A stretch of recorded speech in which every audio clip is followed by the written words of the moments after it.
we'd have no new stuff. No new stuff would come about.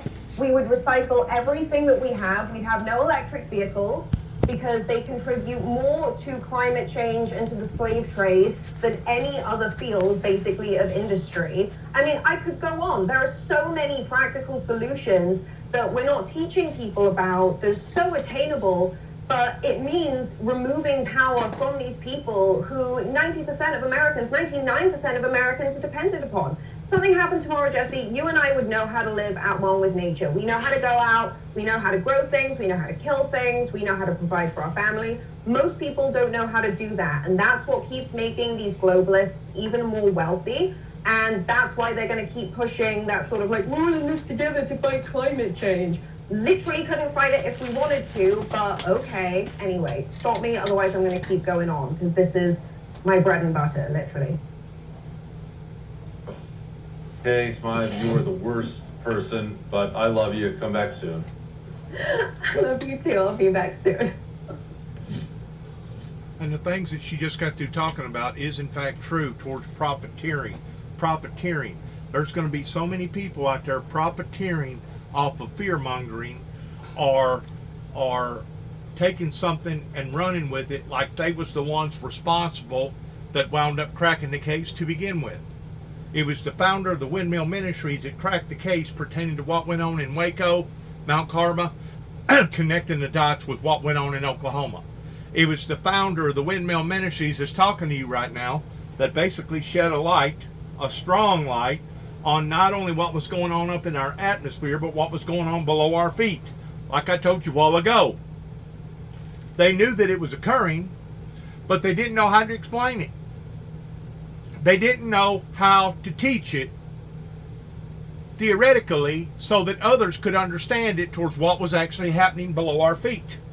It is the oil that they are removing that was put there for a barrier, and it was put there to reduce the friction of platelets scrubbing against one another that are now intensifying more and more every day.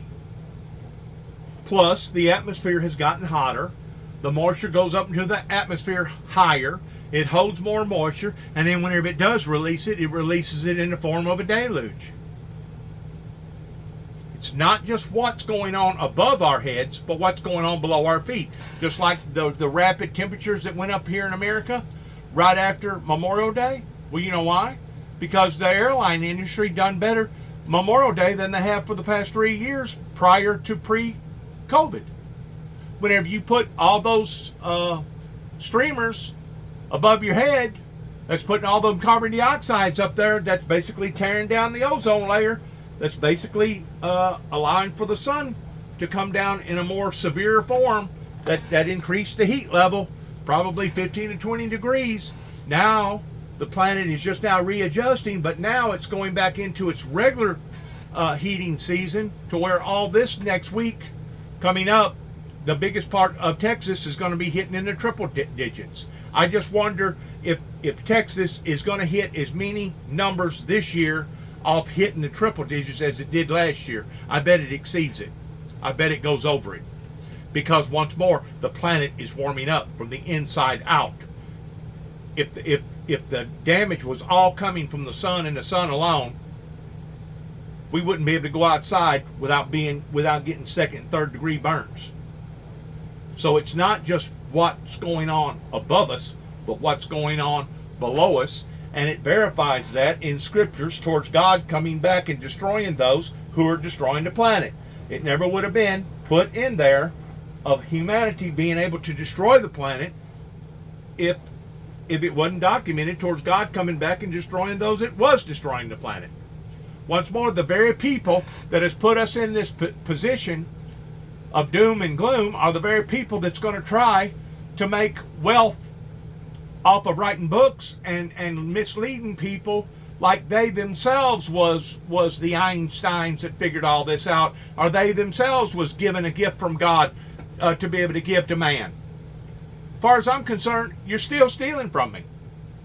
I've not gotten no telephone calls. I've not gotten no rewards. And I've said this before.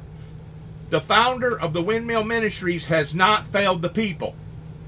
The people failed the ministry. And by the people failing the ministry, they have failed themselves. But until they're willing to come clean on that, I guess I'm just going to be like a beck and call out here talking, just to hear myself talking. And I know for a fact that things are going to get worse before they get a whole lot better. That's what I know for a fact. Because people are still not doing the proper and right thing, especially the authorities. Other world famous authors. So it's just like me, you know, like Ernest Hemingway or Shakespeare, and I'm in this club with other people who are really important like that, who write books. And one of those people is joining me now. Her name's Peachy Keenan. She has actually a really cool book out called Domestic Extremist, about taking these people on. She also writes for maybe my favorite publication, The Federalist. Peachy, what is it like being world famous and super important and smarter than everyone else now? I know I personally am enjoying it. Yeah, I was hoping you could give me some advice how to deal with it. And once more, I'm not saying that I'm smart or I'm a genius, because it's only the gift of God that has given it to me to give to others. Because this just didn't fly off the top of my head overnight, pertaining to the prophecies and being able to take peace, or has to be peace in order to take peace, pertaining to the apocalypse model and etc. I just didn't get into all this stuff yesterday. This is something that I've been involved in now since 1983, 40 plus years ago that I've been involved in all this. It hasn't been until the past 2 years that I got involved towards doing major research pertaining to global, the inner core that was a stem off from the individual that come from Hopkinsville, Kentucky, that predicted that the poles would actually shift. And I forgot his name. Whenever I remembered, I'll tell you. But it wasn't until then is whenever I started promoting the ideal that it wasn't what necessarily that we was doing above us that was just as bad towards what we was doing below us. Like me and you, who just want to live our lives, are no longer allowed to. We can't opt out of the craziness, and if you do try to opt out, you are called an extremist. You're called a literal domestic terrorist. So that's what the title means. But what I'm suggesting to people in the book is that the best way to fight back and win the culture war is to actually become an extremist in your own way, and I mean extremely domestic. You know, center yourself around finding a spouse, getting married, creating a beautiful family, having, you know, maybe 1 or 2 extra kids. Don't stop at 1 or 2, and then protect those children and keep them, you know, insulated from the madness. And that is what it means to be a domestic extremist. And I am Peachy Keenan, and I'm a domestic extremist. I have actually read your book. You sent it to me a couple weeks ago, and it's outstanding, and you're 100% right. But Peachy, I don't understand. What are you talking about? How would getting married or starting a family, how would this stop all this nonsense we see? I thought it was all about voting and the polls and legislation and stuff like that. Yeah, you know, I think that a lot of people have sort of lost faith that one election can kind of fix what's going wrong in America. That, you know, we're just one vote away. We're just one, you know, right, good candidate away from making everything go back to how it was, like, within recent memory. You know, we've lost so much just in a few years. We all grew up in an America that is really no longer recognizable. And I am trying to figure out and scramble around, like, how do I raise kids in this environment? How do I protect them? And so I think the answer is really not to rely on politicians, on politics, or even on laws. I mean, those are helpful. You know, I prefer a different president to Joe Biden, but that's not really going to be the long-term answer. And the long-term answer has to come from within each of us. It has to come culturally and socially. And that's why we have to go back to these sort of basic, eternal, timeless truths that, like, the family is the most powerful political unit in the world, really. And that's why we're under threat. They don't really want us forming families, because the tighter knit your family, the harder time they have to access your children's minds. In every country where communism has taken hold, they've tried to shatter the family, everyone. So in case you doubt her, just know that they go after the family first. Strong family units are not susceptible to communism. Weak ones are. But Peachy, okay, so you talk about parenting. I got 2 boys, 12 and 14, rotten little scoundrels they are, but I love them. And I don't want them to be, look, I'm not worried about them growing up to be commies. I don't want them to be destroyed by this world, though. I want to prepare them to go into this world. What do you tell someone like me? And look, we have a lot of families who watch the show. Families watch, parents watch with their kids. What do you tell them? Yeah, it's really hard. It's a perilous time to be a parent. I have teenage boys and young daughters, and there's a lot going on. And I mean, my main tip I tell people is, to paraphrase Sartre, hell is other people's children. So I mean, you can be doing, a perfect job of teaching your kids the right values, what not to do. For boys, don't download pornography. How to treat girls, how to keep your gender, not put on the dress that the teacher's telling you to put on. But it's the other kids that you have to worry about, and that comes down to what school your kids are in. Like, you can have all the rules you want, but the 8-year-old in your kid's class or at the park, he's going to be showing them pornography. And this happened to me. That's how my kids, saw pornography for the first time. It was another child that I didn't know. Hold on, Peachy, I'm sorry. Peachy, I'm sorry to interrupt. Did you say 8 years old? 8. That's the average age that young boys are seeing pornography. It's literally 8 years, yes, on their phones.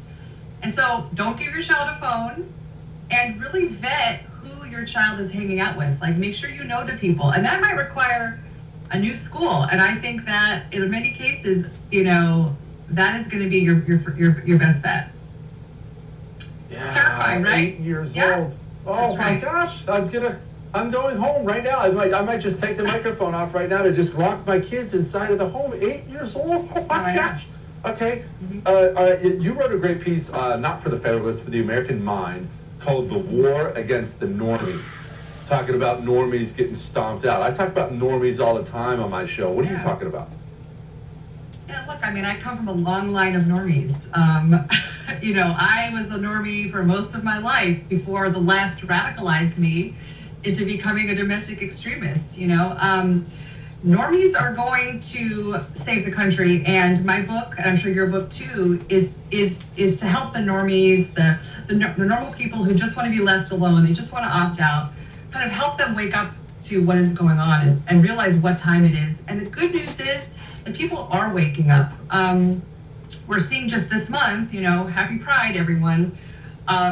Regular people who are really normally apolitical, who don't care about this stuff, are suddenly taking a stand. And I have friends who are... Well, if she ain't contradicting herself, she talks about godliness, one side of her mouth, pertaining to leaving porn away from children. Sales going down. They're having fun now, seeing that these cultural power... And then I don't know if she idolizes, but she promotes the LGBTQ community pertaining to porn, pertaining to open sexuality. So I think I've heard enough here on this particular program.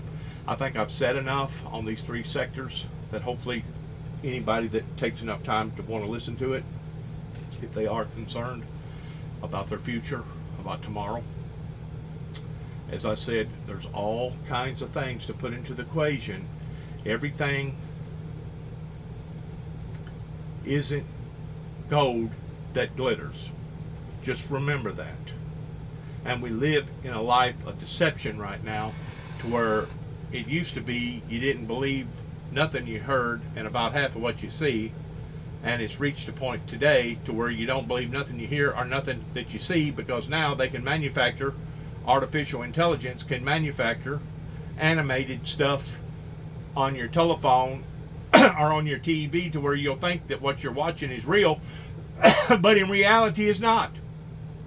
So we live in very, very uncertain times. We live in perilous times, just like the Bible teaches us. But if you're guided by the Holy Spirit, by the true Spirit of God, it will lead you out of the darkness into the light to be able to identify these dangers and these perils that obviously has befallen upon to we the people. Thanks again for listening. Good luck to each and every one of us. Want to say God bless America. God bless our troops. God bless our endeavors towards where we go from here. And good luck to all of us. Shalom.